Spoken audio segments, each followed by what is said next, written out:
Oh, shalom boats and hoes, cause remember, this gender is a channel-free zone as 100% of major kills are autistic. I was thinking about what video I should make today. I was going to make a video showing armies of man and chaos take on each other in an epic battle like no other. But the mod was buggy and you guys don't like 40k that much, and then the game crashed in Russian, so I had no idea how to fix it. I then thought, why not pitch thousands of stormtroopers versing Santa Clauses in a giant battlefield, like thousands of each.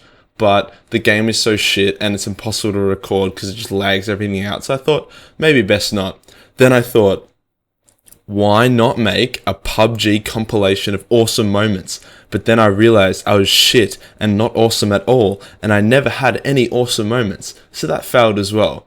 But then I realized, MajorKill, the only reason why anyone watches your shitty channel is because you do mildly comical Warhammer fantasy lore videos. So I've accepted my fate as a lore teller, just like other boring cunts like old mate Arch.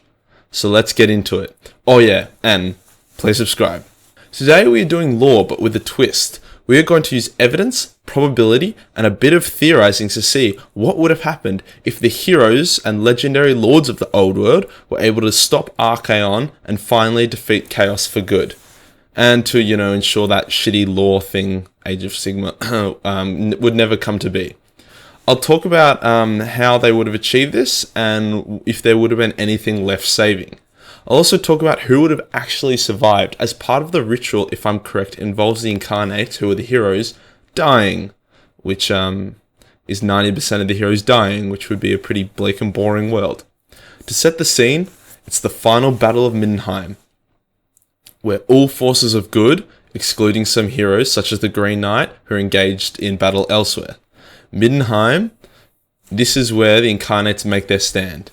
The incarnates at this battle were Malekith, incarnate of Shadow, Alariel, incarnate of Life, Karl Franz / Sigmar, he kind of, they're a bit connected, a bit merged, incarnate of Heavens, Nagash, incarnate of Death, Tyrion, incarnate of Light, Grimgor, incarnate of Beasts, and Belthazar Gelt, incarnate of Metal, and, forgive my autistic pronunciation, but Caradrian, the incarnate of Fire. In the official canon, Grimgor and Caradrian die during the battle, and Belthazar gets stabbed in the back by Mannfred, which is what actually triggers the failure of the ritual and the death of Teclis, which then triggers the End Times event, which destroys a planet, which then brings about the Age of Sigmar. But what if Mannfred never stabbed Belthazar? Let's look into it. The old dream team, Nagash, Teclis, and Belthazar, were all contributing to the ritual, which was supposed to close the Chaos Gate below Middenheim permanently.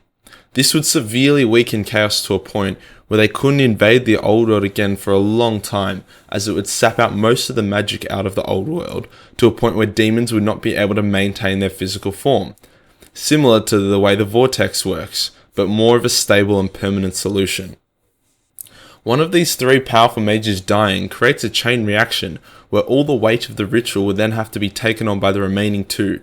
This is how Teclis and then Nagash died, as they were unable to handle the extra stress of wielding extra winds of power. Now that that's explained, let's see what would have happened if Mannfred never killed Belthazar. We begin as Caradrian is getting killed by, this motherfucker's name, Karbangda. I'm going to put a weird little Bangda slang on it because it's funny. Karbangda, the legendary bloodthirster, and Grimgor gets his head cut off after giving Archaon a solid headbutt and kick to the nuts. So Teclis has to pick up a lot of slack and absorbs both the winds of magic of fire and beasts into himself. Karl Franz turns into Sigmar and proceeds to skull fuck Karbangda, which gives Nagash more time to focus on the ritual.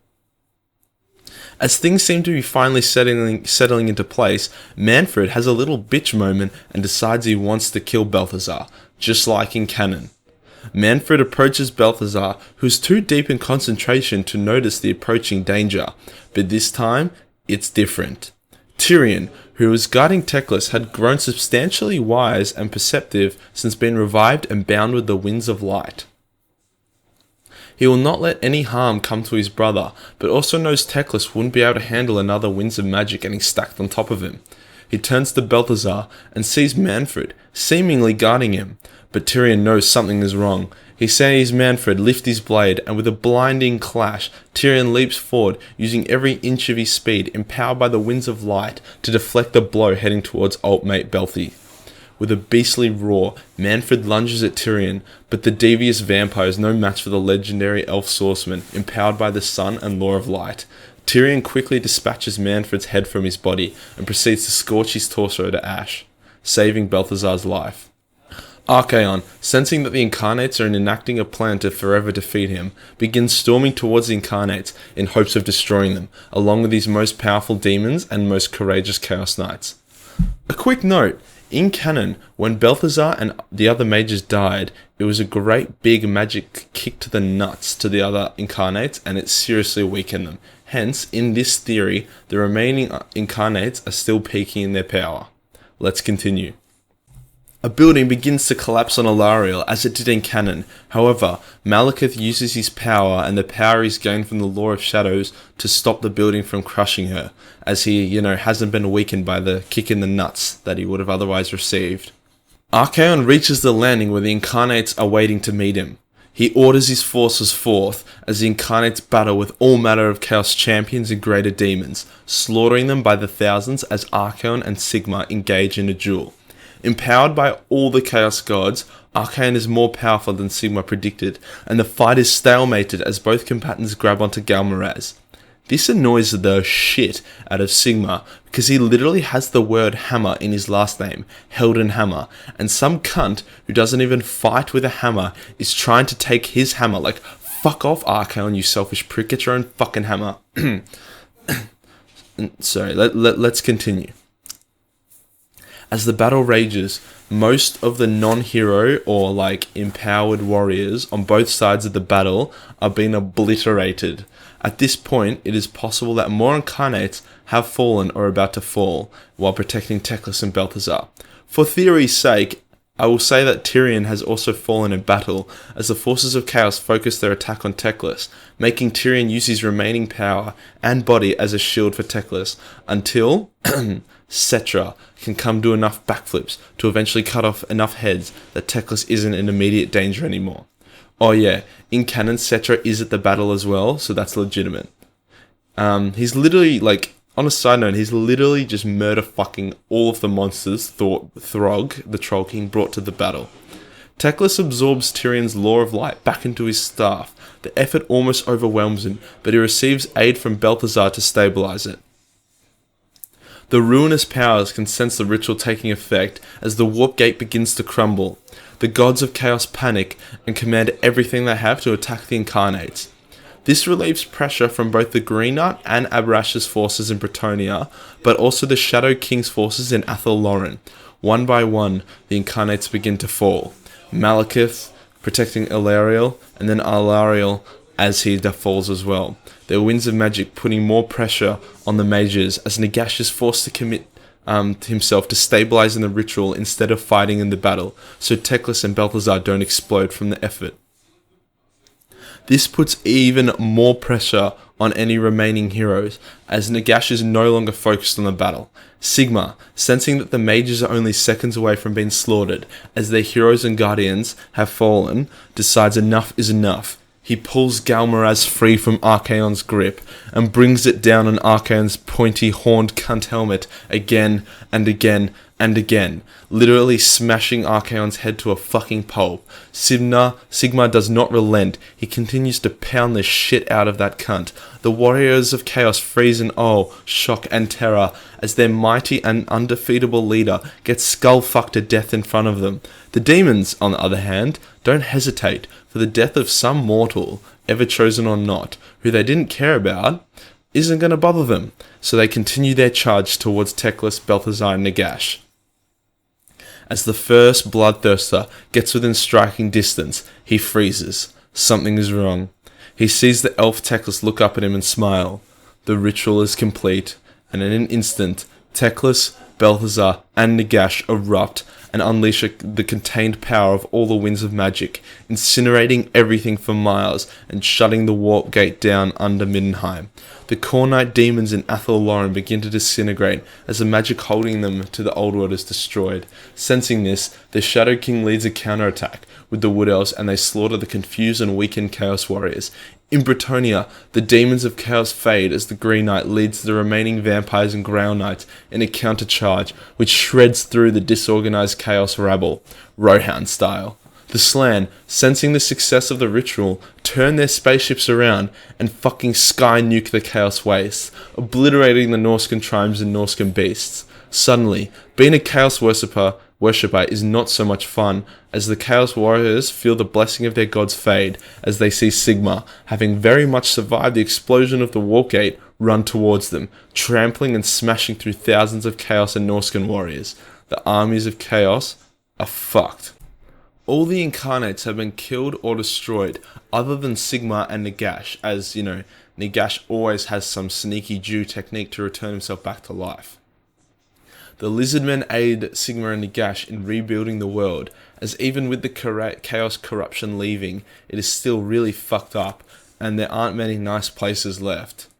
Gilles Le Breton restores Bretonnia and splits it with Abarash, both of whom are keen from a break from the constant war.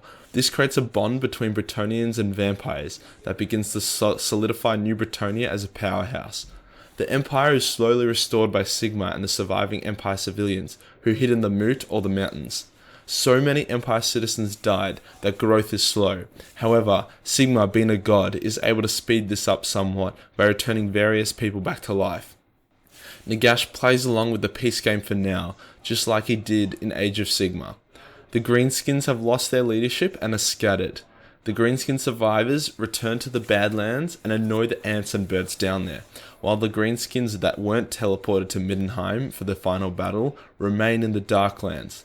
The Dwarves take the lack of alive people in the world as a good opportunity to reclaim most of their lost holds. However, as most of them have died, they can't fill up that many.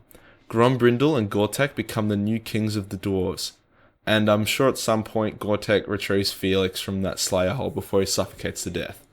Skaven go underground again and scheme on how they will take over the already ravaged world. Skaven Blight is destroyed and Thankful is killed as he attempted to merge it with the Realm of Chaos. However, the gate to the Realms of Chaos were closed mid-spell due to the eruption of the gate from Middenheim. Sigmar eventually revives the incarnates one by one with his godlike powers, potentially omitting Grimgor, because he's, not to be racist, but he's annoying. And he revives them to lead the various races back to stability and peace. The Lizardmen land their spaceships in the now ruined Lustria and begin rebuilding. They began their transformation to the Sephiron from Age of Sigmar and the Stars. However, they were not up there long enough to all become hyper-powered star gods. Hence, many Slann and some Saurus depart back to the stars to continue their transformation into enlightenment. The Slann task the empowered Lizardmen with the genocide of the Skaven race in the Old World, which the Lizardmen quickly go about exterminating the Ratmen in the millions. Skarsnik would become the new leader of the Greenskins and may try to take on the forces of Sigmar and Nagash, but if he did, he would be crushed if he tried. He would more likely be taking over the Badlands and the Darklands, since Grimgor murder-fucked the Chaos Dwarves out of existence and there aren't enough dwarves to contest the South.